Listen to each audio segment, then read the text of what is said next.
sorma, bu yolunda olsun həkim. Bütün şehirlerimde xitabım sənədir mənim. Onsuz da her şehirde bir qadına yazan şairim. Bil ki fahişədən olmur fərq, heyriyyatın bəsit qalır. Sən o qədər fərqlisən, ağlasam yerinə sənin ciddi qadın gülərmisən? Gəzdiyim hər qadında sənə bənzər bir şey var. Toplasalar hamısını bilsən, etməz bir bilsən. Yağış nəfis qalır, külək də əsmirsən kimi. Sən onu sarıqladın, amma da sonunda mən kiməm? Dilin acıdır, sənin danışdıqca dağ basırsan. Şehirlər danışsın bizdən, yetər ki sən kirin. Yalnızlıq adamıyam mən, gözlərimdə şimal sövqüm. Daşlaşmış ürəyimdə, vicdanım tək səni qoruyur. Sənə gəlir bir gün səni yollarımda öldəsən, asaram özümü qıvrım saçlarımı bir toxuyum.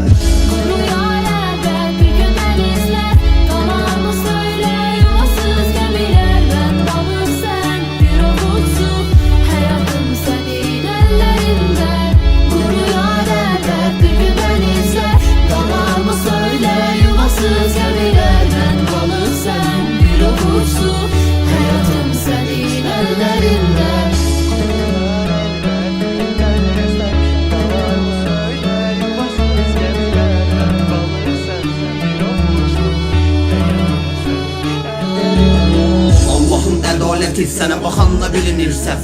Bu nə cür fərqlilikdi bir baxışım məhv edir. O qədər dil tökdüm, bu nə cür saymamazlıq. Allah belə dil tövməklə min günahı əfv edir.